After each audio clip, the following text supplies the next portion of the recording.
চট্টগ্রামে নিত্যপণ্যের বাজারে উত্তাপ যেন কমছেই না। সবজি থেকে শুরু করে পেঁয়াজ, ডিম, মাছ সহ বেশিরভাগ পণ্যের দামই বেড়েছে আগের তুলনায়। বিক্রেতারা সরবরাহ ঘাটতির কথা বললেও সিন্ডিকেট ও বাজার মনিটরিংয়ের অভাবকে দুষছেন ক্রেতারা। নজরদারি বাড়ানোর দাবি তাদের। শিয়া বাটার, অ্যালোভেরা ও ভিটামিন ই সমৃদ্ধ লিলি বিউটি সোপ।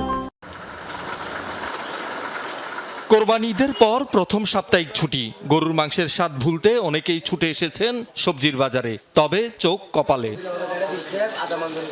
সপ্তাহখানেক আগেও যে সবজির দাম ছিল কেজি প্রতি ৮০ টাকা, তা বর্তমানে বিক্রি হচ্ছে ১০০ টাকা। বরবটি, কাকরোল, তিতকরলা কেজি প্রতি বিক্রি হচ্ছে ৮০ টাকা। বেগুন ১০০, শসা ১০০ ও টমেটোর দাম ১২০ টাকা। বিক্রেতারা সরবরাহ ঘাটতির অজুহাত দিলেও ক্রেতারা বলছে ভিন্ন কথা। ২০ টাকা ৩০ টাকা যে মানুষে খাবে ওই সামর্থ্য নাই। এখন মনে করেন 500 টাকা বাজারের জন্য আনছি, তরকারির জন্য ওখানে 1000 টাকা লেগে যেতেছে। টানাছে কষ্ট হয়ে চলতেছে আর কি, এরকম আর কি। একটা নিতে হয়, নিতে পারতেছে না এরকম আর কি। 20 টাকার জিনিস মনে করেন এখন 60 টাকা, 100 টাকা মনে করেন বাড়ছে না। মানুষ কাউকে কিছু বলতে পারতেছে না। সরকারের অবশ্যই এদিকে একটু দৃষ্টি দেওয়া। কেন, হোয়াট ইজ দ্য রিজন এগুলি বাড়তেছে কেন এইভাবে? সব সিন্ডিকেট চলতেছে বর্তমানে বাংলাদেশে, যা কিছু আছে A to Z সব সিন্ডিকেট। এখানে লাগবে তো 10 গাড়ি, আসতেছে 1 গাড়ি, ওখানে টোকাই টাকা আনতেছে 1 গাড়ি, ওখানে ওরা কিভাবে আনতেছে জানি না। এখানে বিক্রি যেভাবে হতেছে আমরা এভাবে বিক্রি করতেছি। সবজির বাজার ঘুরে ডিম কিনতে যারা গিয়েছেন তাদের হাতও মাথায়। প্রতিটি 13 টাকা দরে ডজন বিক্রি হচ্ছে 156 টাকায়। দাম বাড়ার পেছনে সিন্ডিকেটের কারসাজিকে দুষছেন ক্রেতারা।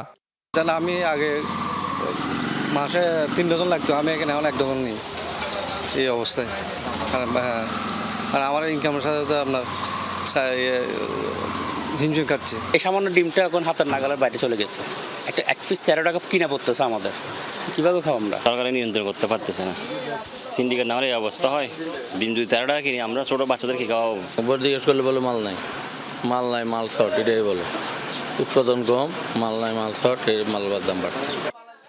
স্বস্তি নেই মাছের বাজারেও। বৈরী আবহাওয়া, সরবরাহ সংকট, সাগরে মাছ ধরা বন্ধ সহ নানা অজুহাতে আগের চেয়ে কেজি প্রতি 20 থেকে 40 টাকা বেড়েছে বিভিন্ন ধরনের মাছের দাম। কিনতে গিয়ে হিমশিম অবস্থা ক্রেতাদের।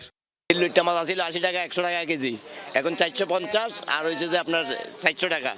তো আমরা কি করে খাবো? গরিব মানুষ খাওয়ার মতন কোনো আছে, পদ্ধতি আছে নাই। ইসা মাছের কেজি আগে ছিল 500 টাকা, এখন 800 টাকা। অন্যান্য দিনের তুলনায় আপনার প্রতি কেজিতে 40 টাকা 50 টাকা এরকম বেশি আছে। এমন দাম হলে মানুষ খাইতে পারবে, বড় লোকেরা না খেতে পারবে, গরিব কিভাবে খাবে? গরিবের তো দৈনিক বেতন পার 400 থেকে 500 টাকা, গরিব কিভাবে চলবে? মানুষ বাড়ি ঘর গিয়ে কিনা আবার আইলে মালও আইব, দাম কমিয়ে আইব। সমুদ্র বন্ধ কারণে মানে মাছ কম আসছে। আর ঈদের বাজার তো কোরবানি বাজার না, এখন তো মাছ কমই। তবে ব্রয়লার মুরগি ও গরুর মাংসের দাম স্থিতিশীল রয়েছে। শহীদুল সুমন, যমুনা নিউজ, চট্টগ্রাম।